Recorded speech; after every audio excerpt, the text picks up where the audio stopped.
Bismillahirrahmanirrahim.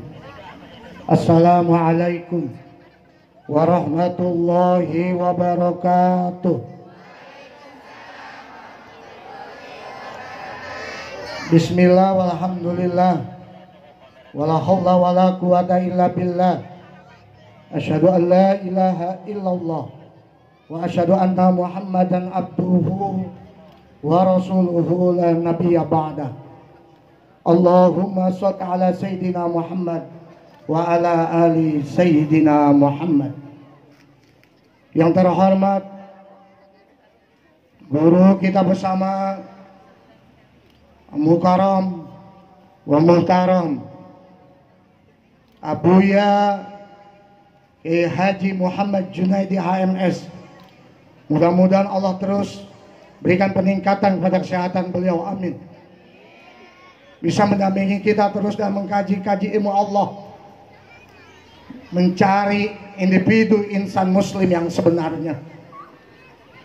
Dan kami hormati aparatur pemerintahan Kelurahan Pasir Putih, Bapak Lurah, Bapak Sekretaris Kelurahan, yang terhormat pimpinan lembaga pendidikan, pimpinan Majelis Taklim, pimpinan organisasi pemudaan dan Karang Taruna, para tokoh masyarakat, pengurus ranting NU Pasir Putih, Badan Otonom NU Pasir Putih, sahabat Ansor Banser, Muslimat NU, Patayat NU, Ibnu IPPNU, Ketua RW dari 01 sampai RW 010, dan adik-adikku semua, siswa dan siswi, santri dan santriwan, yang mohon maaf kami tidak susun namanya satu persatu, namun insya Allah tidak merasa hormat dan takjim kami. Alhamdulillahirabbil alamin.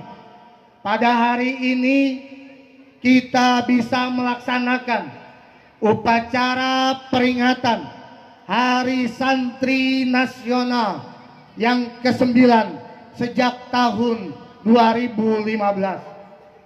Untuk itu sudah selayaknya kita ucapkan terima kasih yang sebesar-besarnya kepada pemerintah Republik Indonesia, khususnya Bapak Presiden Joko Widodo, yang telah menciptakan dan menetapkan 22 Oktober sebagai Hari Santri Nasional.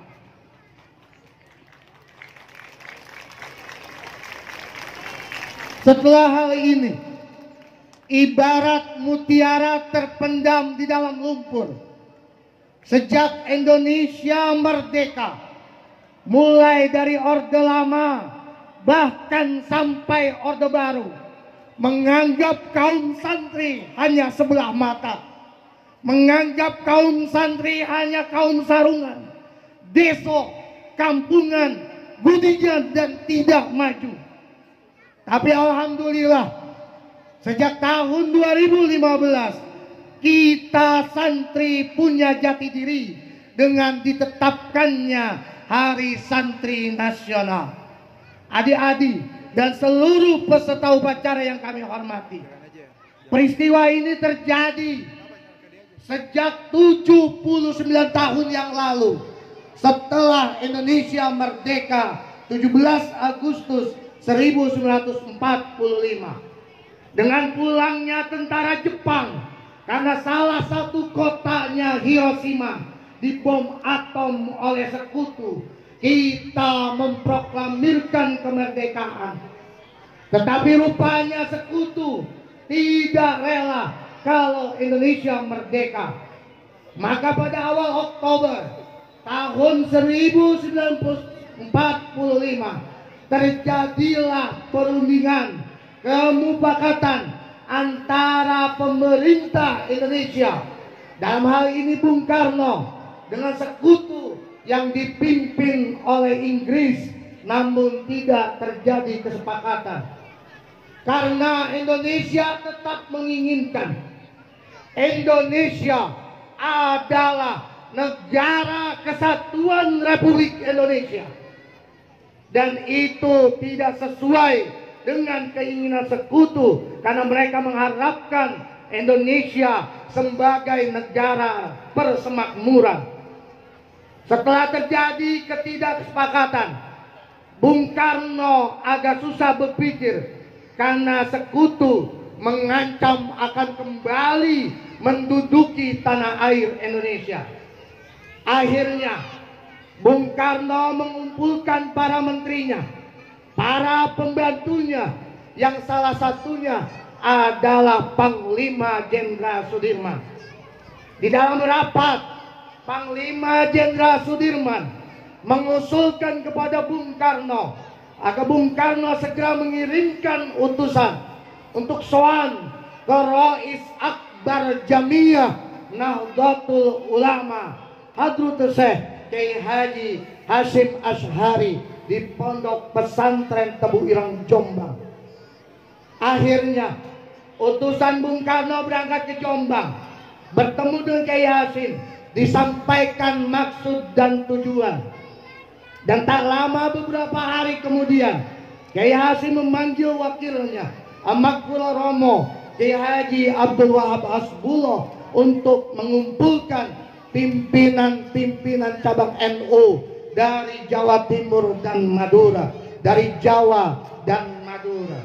Maka pada tanggal 21 Oktober 1945 berkumpullah semua pimpinan cabang-cabang Nahdlatul Ulama se-Jawa dan Madura di markas besar Ansor di Jalan Bubutan, Surabaya, kediaman almarhumah Kiai Haji Ridwan, yang salah satunya menciptakan lambang NU 1926. Setelah kumpul di sana, Kiai Hasyim Asy'ari yang memimpin rapat tersebut dibantu Kiai Wahab. Maka esok harinya setelah istikharah dan musyawarah, Mbah Hasyim mengeluarkan fatwa yang kita kenal dengan resolusi jihad Nahdlatul Ulama, yang isinya: 1. Hukumnya fardu ain, setiap rakyat Indonesia berperang melawan penjajah. 2. Kalau ada yang gugur di medan peperangan, dianggap sebagai mati syahid. 3. Barang siapa yang mendukung penjajah, ini berarti dianggap zalim dan bisa dihukum mati.